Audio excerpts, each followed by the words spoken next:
과연 그 사고로 세상을 떠난 인물이 누구냐? 다정일까? 아니면 시어머니 옥내일까? 심지어는 두 사람 모두 비극을 맞았을 거다 이런 최악의 시나리오까지 나왔죠. 온갖 추측이 난무했는데 이 모든 논쟁을 정말 한 번에 끝낼 수 있는 아주 결정적인 단서가 있더라고요. 예고편의 딱 한 장면에 명백한 증거가 숨어 있었습니다. 지난화 그 엔딩 장면 때문에 저 아직도 마음이 좀처럼 진정이 안 되네요. 아니 이제 막 행복이 시작되려고 하던 그 순간이었잖아요. 그 모든 걸 그냥 한순간에 앗아가는 전개가 와 너무 잔인하게 느껴졌어요. 이 드라마의 밝은 제목은 시청자를 향한 기만이었나? 평생을 차차게 살아온 사람들은 이렇게 쓰러지는데 온갖 악행을 저지르는 인물은 여전히 저렇게 건재하고 이 부조리한 상황 이게 우리가 주말 저녁에 기대했던 이야기가 맞나 싶더라고요. 그 부조리함, 어쩌면 그게 작가가 의도한 핵심 감정일 겁니다. 다들 난리더라고요. 과연 그 사고로 세상을 떠난 인물이 누구냐? 다정일까? 아니면 시어머니 옥내일까? 심지어는 두 사람 모두 비극을 맞았을 거다 이런 최악의 시나리오까지 나왔죠. 온갖 추측이 난무했는데 이 모든 논쟁을 정말 한 번에 끝낼 수 있는 아주 결정적인 단서가 있더라고요. 예고편의 딱 한 장면에 명백한 증거가 숨어 있었습니다. 예고편 속 장례식장 장면 다들 기억하실 거예요. 이지혁이 앉아있던 그 장면. 검은 상복을 입고 왼쪽 팔에는 3배로 된 완장을 차고 있었죠. 누군가 죽긴 죽었구나 하고 넘어갔을 거예요. 하지만 바로 그 평범해 보이는 모습 속에 이 모든 미스터리를 푸는 열쇠가 있었습니다. 이걸 정확히 이해하려면 우리나라의 전통 장례 예법을 살펴볼 필요가 있거든요. 장례식장에서 완장의 줄의 개수가 대체 뭘 의미하는지부터 알아봐야 이야기가 될 것 같아요. 명확한 구분이 있어요. 선명한 검은 줄 2개. 이건 바로 장례의 주관자인 상주를 의미해요. 전통적으로는 고인의 아들이나 장남이 착용했고요. 요즘에는 이제 장례를 실질적으로 이끄는 가장 중심적인 인물이 착용하죠. 검은 줄이 하나만 그어진 한 줄 완장. 이 완장은 상주는 아니지만 고인과 아주 가까운 다른 가족들이 착용합니다. 기혼 남성들이 착용하는데요. 상주분자 모든 걸 감당할 수 없으니까 조문격을 맞이하고 여러 절차를 돕는 아주 중요한 역할을 하는 겁니다. 무줄 완장, 줄이 아예 없는 완장인데요. 이건 결혼하지 않은 미혼자 손, 주로 고인의 손자들이 착용해요. 결국 이 완장의 줄 개수는 고인을 중심으로 한 가족 관계도를 한눈에 보여주는 일종의 지도 같은 거예요. 그렇다면 이지혁은 아들의 자격으로 상주가 된 게 아니라 손자의 자격으로 그 장례식에 참석하고 있다는 뜻이잖아요. 만약 돌아가신 분이 이지혁의 어머니 다정이었다면요.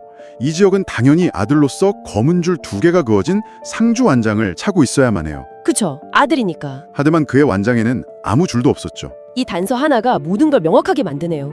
또 한 가지 단서. 지혁하고 상철이 소식을 들은 경로가 달랐다는 거예요. 지혁은 수빈의 연락을 받고 응급실로 막 달려갔잖아요. 반면에 상철은 어머니 전화로 연락을 받았어요. 이게 단서군요. 그 전화는 할머니의 사고 소식을 알리는 연락이었을 겁니다. 먼저 도착한 상철이 달려 들어가서 막 사고로 실려온 어머니 상태를 물었을 테고요. 그리고 의사는 상철에게 옥내 할머니가 사망했다는 사실을 전했을 겁니다. 바로 그 순간 뒤따라 들어온 지혁은 대화의 앞부분은 전혀 듣지 못한 채 그냥 그 사망했다는 말만 딱 듣게 된 거죠. 드라마의 카메라는 철저히 지혁의 시점에 집중되어 있었기 때문에 시청자 역시 지혁의 어머니인 다정이 사망한 걸로 착각하게 만든 거죠. 비극의 주인공은 이지혁의 어머니가 아니라 바로 이지혁의 할머니, 옥내 할머니였던 거예요. 평생 고생만 하다가 이제 모델이라는 새로운 꿈을 막 펼치려던 할머니의 죽음은 이건 그냥 극적 장치가 아니에요. 시청자들한테 현실의 상실감, 그 무력감을 그대로 느끼다 만든 겁니다. 의도된 감정적 충격요법이다 이런 말씀이시군요. 근데 그 방식에 대해서는 비판도 만만치 않더라고요. 악역의 음모가 거의 다 정리되는 것처럼 안심시켜놓고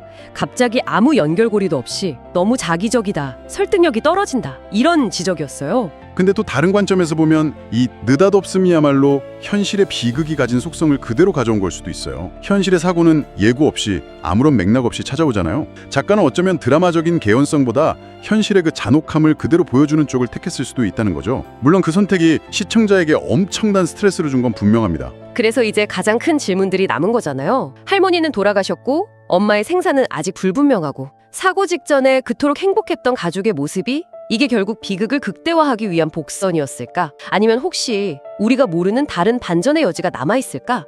이 사고 배우의 정말 악역인 고성희가 아무런 관련이 없을까?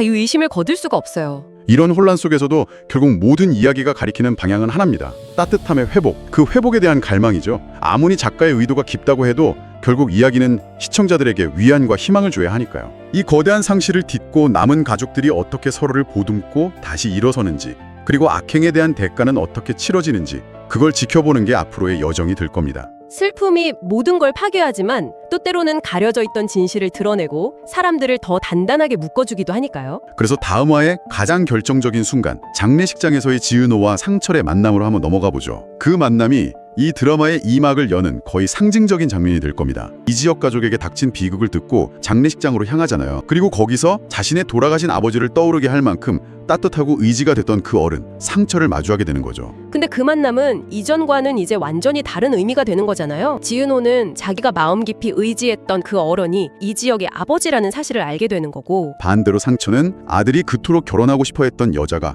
바로 눈앞에 지은호라는 걸 깨닫게 되고요. 바로 그 깨달음의 순간에 모든 게 바뀝니다. 지은호가 느꼈던 그 깊은 유대감, 또 상철이 지은호에게 건넸던 따뜻한 조언들 있잖아요. 그 모든 말들이 이제 이지혁과의 관계랑 딱 연결되면서 전혀 다른 무게로 다가오게 될 겁니다. 상철 역시 마찬가지겠네요. 아들이 사랑하는 여자가 내가 인간적으로 깊이 아끼던 사람이었다. 이 사실을 알게 됐을 때 그 감정은 단순한 충격을 넘어설 겁니다. 그럼 앞으로 상철이 두 사람의 가장 든든한 조력자가 될 거라고 봐도 될까요? 그럴 가능성이 가장 높다고 봅니다. 하지만 그 복잡한 감정을 생각할 겨를도 없이 장례식장은 더 깊은 슬픔에 잠기겠죠. 늘 묵묵히 가족을 지탱해온 가장, 어머니 영정 앞에서 무너져 내리는 장면은 상상만 해도 너무 가슴이 아파요. 그가 참아왔던 눈물을 터뜨리는 순간 그 슬픔은 화면을 넘어서 우리에게도 고스란히 전달될 겁니다. 그리고 병원에서는 또 다른 비극이 펼쳐지겠죠. 가까스로 눈을 뜬 며느리 다정은 자신이 살아있다는 안도감보다 나 때문에 사고가 났다는 끔찍한 죄책감에 사로잡힐지도 몰라요. 이 죄책감은 앞으로 다정의 삶을 아주 오랫동안 지배하게 될 가능성이 높습니다. 이 슬픔의 파장이 주변 인물들에게도 다 번져나가요. 장례식장을 찾은 박성재는 수빈을 보면서 그녀를 지켜야겠다 이 결심을 더 굳히게 되고요. 그리고 박성재를 통해 이 소식을 들은 영나, 여기서 드디어 변화의 조짐이 보이더라고요. 많은 분들이 성장의 키를 쥔 인물로 영나를 꼽고 있었어요. 놀란 영나가 빈소를 찾아가려고 하니까 어머니 고성이가 고용주가 직원 장례식에 직접 가는 건 격떨어진다면서 상류층 예법을 운운하는데 정말 헛웃음이 나오더라고요. 그러니까요. 타인의 비극 앞에서조차 자기 체면, 계급 이런 걸 먼저 생각하는 거잖아요. 바로 그때 늘 엄마 말에 휘둘리던 영나가 처음으로 정면으로 맞서죠. 엄마, 경우 좀 지켜요. 이 한마디가 어찌나 속 시원하던지. 이건 단순히 화를 낸 게 아니에요. 도덕적 독립선언이라고 봐야 합니다. 엄마가 만들어 놓은 그 비뚤어진 세계의 규칙을 더 이상 따르지 않겠다는 선언인 거죠. 이 비극이 영나에게는 자기 삶에서 무엇이 옳고 그른지를 스스로 판단하게 만드는 각성의 계기가 된 겁니다. 더 이상 엄마의 꼭두각시로 살지 않겠다. 앞으로 영나가 고성이한테 어떻게 맞설지 정말 기대가 됩니다. 그리고 영나와 마찬가지로 고성이의 또 다른 자식 우진의 변화도 예고되어 있죠. 간이식을 끝낸 우진에게 고성이는 쉬지 않고 다음 계획을 실행하라고 압박하잖아요. 자기 야망을 위한 마지막 단계를 마무리하라고. 하지만 새로운 생명을 얻은 우진의 마음은 이미 예전 같지 않습니다. 우진에게 준가는 단순히 병을 치료한 장기가 아니에요. 그건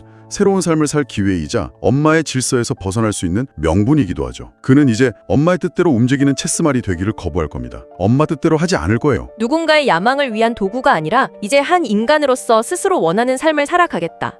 이 결심이 더 단단해지는 순간이 오겠네요. 결국 고성이가 자기 야망을 위해 조종하려 했던 두 자녀, 영나와 우진이 모두 그녀에게서 등을 돌리게 되는 거네요. 가장 믿었던 말들이 스스로의 의지를 갖고 주인을 향해 달려드는 모습이 그려질 것 같습니다. 그것이야말로 진정한 의미의 인과응보겠네요. 고성이의 몰락은 외부의 적이 아니라 자신이 가장 소중히 여기고 통제하려 했던 그 내부, 바로 자식들로부터 시작될 가능성이 매우 높습니다. 슬픔 속에서 인물들은 각자의 길을 찾고 관계는 해체되었다가 새롭게 재정립될 거고요. 물론 답답하고 화나는 전개지만 이 모든 악행의 정점에 있는 고성이가 과연 언제 어떤 방식으로 무너져 내릴지 지켜보는 게 이제 가장 중요한 관전 포인트가 되겠네요. 마지막으로 함께 생각해볼 질문을 하나 던지면서 마무리하고 싶습니다.